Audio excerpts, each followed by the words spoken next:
dans leur classe pour faire des études à cause de voile. Vous savez que vous pensez que ça c'est quelque chose qu'un père doit faire. Un père de famille, il doit faire ça. Et si l'administration insiste, quelle sera votre décision? Moi, je garde ma voix. Je garde ma voix parce que j'ai le droit de garder ça. Je garde ça. J'ai un élève de terminale. C'est pour ça que j'ai laissé tout pour venir ici.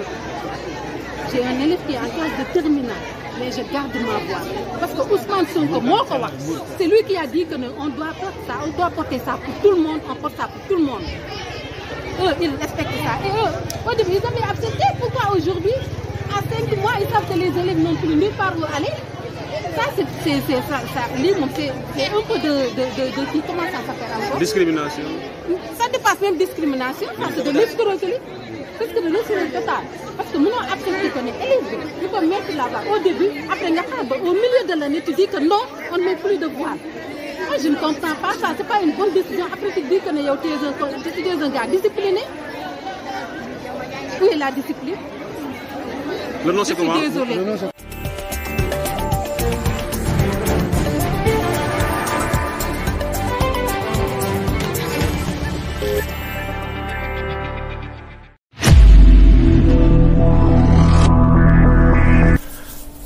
Bonjour les amis sénégalais. Cette vidéo est en langue française. Le lien est en bas. Donc vous cliquez sur le lien ci suuf rek dina leen yóbbu ci vidéo wolof bi ngeen seetaan ko wolof, mais bi moom c'est pour mon audience française. Alors les amis, j'espère que vous allez bien. Je suis venu aujourd'hui pour qu'on parle un peu de la situation du Sénégal, où aujourd'hui on a un débat très tendu entre chrétiens et musulmans sur la situation d'un établissement catholique qu'on appelle le collège privé Saint-Gabriel. Alors le collège privé Saint-Gabriel est un collège privé catholique qui est basé à Thiès, donc l'une des plus grandes villes du pays. Donc la capitale c'est Dakar et Thiès c'est, je pense, si je ne me trompe pas, la deuxième plus grande ville du pays. Alors, cette dame qu'on a entendue tout à l'heure, qui s'adressait à la presse, se plaint du fait que sa fille voilée, musulmane qui porte le voile, a été expulsée. Donc l'information est tombée hier, les Sénégalais ont été assez surpris, stupéfaits d'apprendre que l'établissement catholique, donc le collège privé catholique Saint-Gabriel de Thiès au Sénégal, a expulsé des filles voilées. L'information a été confirmée par le ministre de l'Éducation nationale, également par l'inspection d'académie, donc par l'académie de cette ville. Alors, hier, j'ai fait une publication sur ma page Facebook pour me prononcer sur cette affaire qui commence à gagner du terrain et qui commence à faire réagir des autorités de premier plan. Donc, le ministre de l'Éducation a réagi. Il y a un imam qui est très connu au Sénégal, qui s'appelle l'imam Kanté, qui a également donné son avis. Moi aussi, en tant que Sénégalais, j'ai un avis à donner là-dessus. Alors, des filles voilées musulmanes ont été expulsées de cet établissement hier, lundi, 17 mars 2025. Bien. Et pour l'instant, ça crée une onde de choc dans l'opinion publique sénégalaise, où il y a beaucoup de musulmans, parce que n'oubliez pas que le Sénégal, c'est quand même environ 95% de musulmans. Donc les chrétiens sont minoritaires. Il y a une onde de choc. Donc les gens sont très en colère. Il y a une levée de bouclier, comme on dit. Tout le monde donne son avis. Les musulmans qui sont en plein ramadan sont très en colère parce qu'ils considèrent que c'est une mesure disproportionnée et totalement injustifiée. Moi, je vais leur dire un truc. C'est très simple. Au Sénégal, à l'époque des indépendances, on avait des daras. Les daras, c'est les écoles coraniques. C'est ce qu'on appelle dans certains pays, comme le Pakistan, les madrasas. On emmène des enfants, peu importe leur âge, il y en a qui ont 10 ans, 12 ans, etc., apprendre le Coran. Au fil des ans, dans les années 80, il y a ce qu'on appelle les écoles arabes. Les écoles arabes, c'est des écoles qu'on a dans chaque coin de rue. Dans chaque coin de rue, on a une petite salle de classe où il y a des enfants dedans. Parfois, c'est des enfants de bas âge, 7, 8 ans parfois, à qui on apprend la langue arabe. Et un peu le Coran, mais juste un tout petit peu. L'objectif des écoles arabes au Sénégal, c'est la langue arabe. Et plus tard, à partir des années 90, on va dire à fin 80-90, il y a eu des arabisants, donc les gens qui parlent arabe au Sénégal, qui ont eu des liens avec des Égyptiens, avec des Saoudiens, parce que c'est des gens qui voyagent. Ils ont noué des partenariats avec ces pays-là, et financés par ces pays-là, eh ben, ils ont créé ce qu'on appelle aujourd'hui des écoles franco-arabes. Au Sénégal, il y a ce qu'on appelle les écoles franco-arabes. Ce sont des écoles que moi j'appelle les écoles islamiques. Parce que dedans, il y a quand même un peu de mathématiques, un peu de français, un peu d'anglais, un peu d'histoire, un peu de géographie, etc. Mais le gros du lot dans l'enseignement, c'est l'arabe et la théologie islamique. Donc l'islam en gros. Donc les enfants qui sont dans ces établissements-là ne connaissent pas grand-chose de la biologie, de la mathématique, de la philosophie, de l'histoire, etc. Ils connaissent plus la langue arabe et la théologie islamique. Alors, quelques années plus tard, les parents de ces enfants se sont rendus compte que ce sont des établissements qui ne produisent pas des intellectuels de haut niveau. La plupart des élèves qui sortent de ces écoles qu'on appelle les écoles franco-arabes maîtrisent la langue arabe, qu'ils parlent parfaitement, mais en dehors de cela, il n'y a plus rien. Dès qu'on parle de mathématiques, ils sont aux abonnés absents. Dès qu'on leur parle de philosophie, ils sont aux abonnés absents. Quand on leur parle de biologie, de géopolitique, de sciences, et j'en passe, les langues étrangères appliquées, enfin, les langues étrangères, on va dire espagnol, français, anglais, ils n'en ont rien à faire. Ils n'en ont vraiment rien à faire parce qu'en réalité, tout le programme est focalisé sur la langue arabe et la théologie islamique. Évidemment, avec un tel enseignement, on ne peut pas produire des cracks, des génies, des gens qui peuvent faire bouger le pays, des gens qui peuvent participer à faire bouger, à faire avancer le pays. Donc, conscient de cet état de fait, certains parents se sont dit, écoute, il y a un problème. On a des enfants, on voulait que nos enfants, ou nous voulions que nos enfants soient des enfants intelligents, instruits, éduqués, tout en gardant leur religion. On les a amenés dans des écoles franco-arabes pour qu'ils apprennent la langue arabe, la culture arabe, mais également d'autres matières qui peuvent leur permettre de faire partie du développement du pays et du rayonnement culturel, scientifique, etc. du pays. Mais à notre grande surprise, nous nous sommes rendus compte qu'en réalité, on a juste créé des gens qui savent parler l'arabe et rien de plus. Et bien, à partir de ce moment-là, à partir des années 90, 95, 2000, beaucoup de parents ont commencé à mettre leurs enfants dans des écoles catholiques. Là, ça commence à devenir intéressant, les amis. Dans des écoles dites catholiques, qui sont des écoles privées souvent, qui sont régies par le ministère de l'Éducation nationale, mais qui ne s'en cachent pas, ce sont des écoles catholiques. Au début, il y avait des musulmans qui étaient là-bas, ça ne posait pas de problème, dans les années 90-2000. Aujourd'hui, il y a une pléthore, il y a une ribambelle de musulmans qui vont dans ces écoles-là parce que l'enseignement catholique est plus performant que l'enseignement franco-arabe. Les catholiques n'apprennent pas uniquement la religion. On apprend aux enfants à faire la mathématique, à manier les chiffres et les lettres. Ils sont très bons en lettres. Quand j'étais à l'université il y a quelques années en arrière, je connaissais beaucoup de personnes, beaucoup d'étudiants qui venaient de ces écoles-là. Ils étaient brillants. De grands philosophes, très bons en sociologie, en mathématiques, en langue étrangère, en histoire, en sciences humaines. Ce sont des génies. Maintenant, les parents ont amené leurs enfants là-bas et ils ont vu qu'il y avait une grande différence. Dans les écoles franco-arabes, on produit des arabisants, des gens qui ne savent que parler l'arabe et on peut parler de religion. Dans les écoles dites écoles catholiques, on forme des intellectuels de haut niveau. Et à partir de ce moment-là, il y a eu une bascule. À partir des années 2000, comme je l'ai dit tout à l'heure, beaucoup de parents musulmans ont commencé à amener leurs enfants dans ces écoles pour qu'ils apprennent la langue et puis les matières scientifiques, etc. Mais le gros problème, c'est quoi? C'est que quand vous amenez votre enfant, votre fille, parce qu'il s'agit de filles qui ont été expulsées hier, dans une école catholique, alors que votre fille est musulmane, en plus elle porte le voile islamique, déjà ça commence à créer un problème de vivre ensemble. Moi, si j'entre dans une école qui se dit catholique et que dans cette école, dans cet établissement, s'il y a 400 élèves et sur les 400 élèves, il y a 250 ou 300 filles qui portent le voile, je ne me considère plus comme dans une école, comme étant dans une école musulmane, chrétienne, pardon. Que ça soit très clair. C'est comme si vous allez dans une mosquée. Si dans une mosquée il y a 20 fidèles, sur les 20 fidèles, il y en a 18 qui portent la croix et qui font le signe de croix, on n'est plus dans une mosquée, les amis. Il faut juste avoir le courage de le dire. Donc les écoles catholiques au Sénégal ont commencé à se rendre compte qu'en réalité, l'arrivée, l'affluence de ces jeunes filles musulmanes qui portent le voile commence à dénaturer, à enlever à leur établissement son identité catholique, ce qui est totalement normal.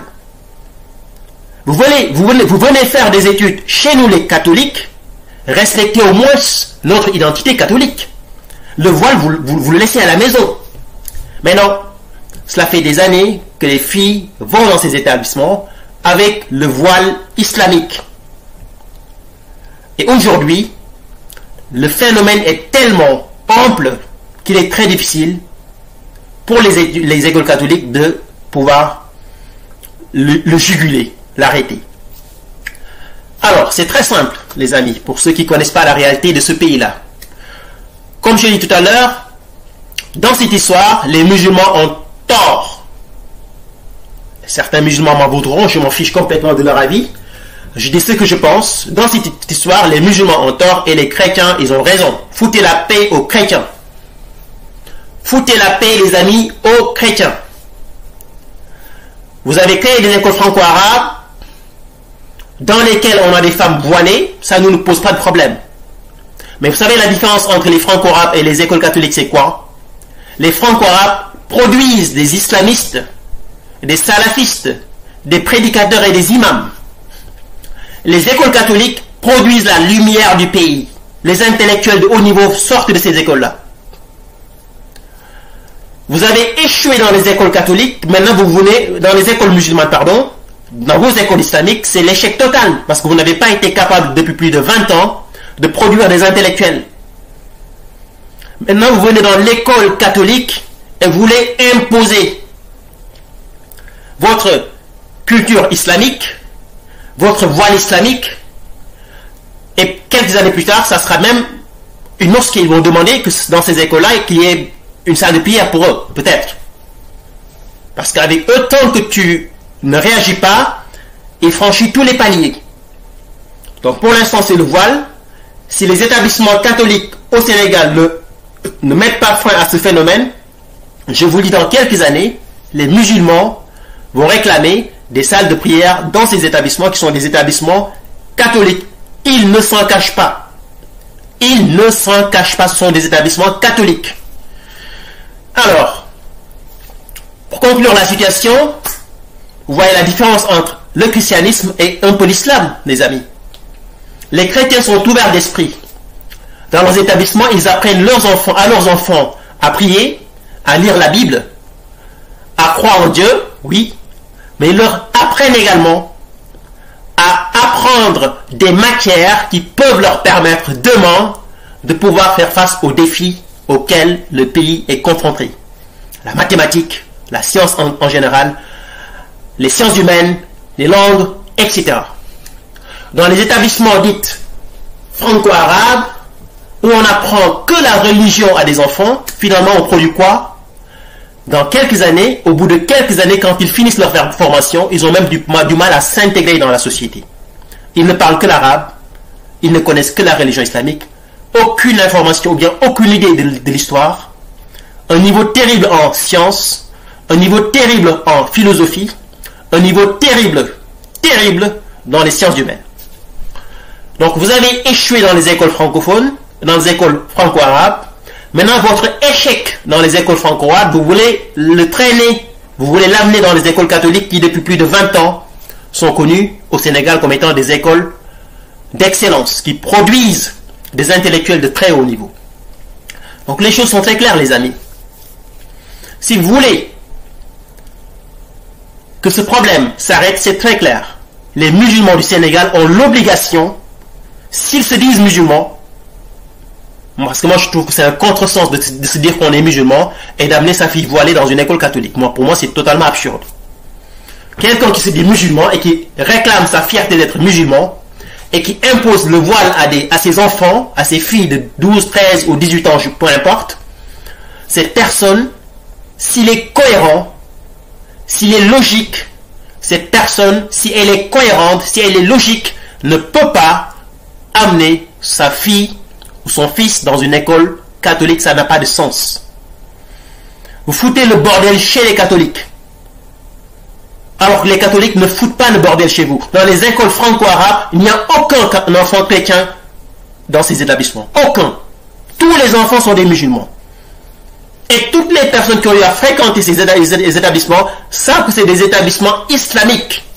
Il suffit juste de constater le port vestimentaire des élèves, mais également de constater un peu le signe religieux ostensible des enseignants pour savoir qu'on est dans un établissement totalement musulman. L'environnement est très musulman là-bas. Il n'y a aucun chrétien qui va foutre le bordel là-bas. On n'a jamais entendu dans l'histoire du Sénégal une famille chrétienne qui impose ou qui exige que ses enfants soient scolarisés dans un établissement franco-arabe. Jamais. Donc pourquoi vous voulez déranger les chrétiens? Pourquoi vous voulez foutre le bordel chez les chrétiens? Eh bien parce que vous avez échoué. Les écoles franco-arabes sont un échec total. Et aujourd'hui, l'affluence des parents musulmans, l'entêtement des parents musulmans à vouloir à tout prix, vaille que vaille, inscrire leurs enfants dans ces écoles catholiques, prouve que vous avez échoué. Je vous dis une chose. La France, l'Espagne, l'Italie, le Portugal, le Canada, les États-Unis, l'Angleterre, et j'en passe, sont des pays qui sont avancés, qui sont développés, grâce au christianisme, grâce au catholicisme. Vous savez pourquoi? Parce que le catholicisme ne met pas fin au progrès humain, ne bloque pas le progrès humain. On peut être catholique et apprendre les mathématiques. On peut être catholique et apprendre la physique. On peut être catholique et apprendre la chimie. Là, il y a beaucoup de prix Nobel scientifiques qui sont des chrétiens pratiquants. Le problème avec une religion comme l'islam, c'est que l'islam, le plus souvent, bloque le progrès humain. Ce qui fait que dans les pays chrétiens, on a une avancée scientifique brillante. Pendant ce temps, dans les pays chrétiens, dans les pays musulmans, on est en phase de stagnation. La dernière fois, il y a un Anglais qui s'appelle Richard Dawkins, c'est un scientifique anglais très connu, Richard Dawkins, qui disait que la plupart des sociétés musulmanes d'aujourd'hui, surtout au Moyen-Orient, le Liban, la Syrie, la Jordanie, etc., quelques siècles en arrière, c'était des pays très avancés sur le plan scientifique.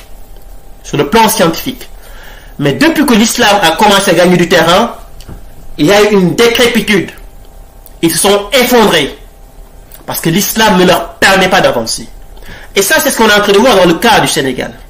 Les écoles musulmanes, franco-arabes, ne produisent pas des intellectuels de haut niveau parce que l'enseignement qu'on leur donne est un enseignement 100% islamique et théologique. Il n'y a pas d'ouverture. Les langues étrangères occidentales ne sont pas privilégiées. Parce qu'on considère que l'Occident, ce sont les mécréants. On ne se focalise pas sur la mathématique, ni sur la physique, ni sur la chimie. On ne renseigne pas le droit, sinon le droit islamique qui n'a strictement rien à voir avec le droit occidental qu'on apprend dans les universités publiques sénégalaises. Ce qui fait qu'au bout de 5 ans, 6 ans, quand les élèves sortent, ils sortent avec un bagage mais extrêmement vide. Il n'y a rien dedans, à part parler l'arabe et puis parler de religion. Tandis que dans les écoles catholiques privées, on a les deux. On a Jésus, on a Dieu, on a la religion, mais on a également une grande partie de la formation qui est basée sur la science, sur la littérature, sur les sciences humaines, ce qui fait qu'on produit les meilleurs. Donc aujourd'hui, le débat il est très simple. Vous avez des enfants qui portent le voile, ne les amenez pas dans les écoles catholiques. Parce que les catholiques, eux, n'amènent pas leurs enfants dans des écoles privées musulmanes avec des signes de croix ou avec des symboles du christianisme. Ils n'en ont pas besoin. Ils n'ont pas besoin de vous parce qu'eux, ils ont tout ce dont ils ont besoin dans leurs établissements. Mais puisque vous êtes des losers, des perdants, vous passez votre temps à attaquer les autres, mais vous ne vous remettez pas en question.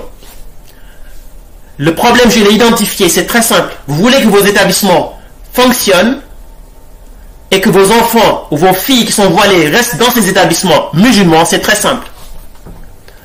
Ayez un esprit d'ouverture. Apprenez-leur à apprendre à parler la langue arabe. Apprenez-leur à parler ou à comprendre leur religion musulmane. Je n'ai rien par rapport à cela. Mais surtout, apprenez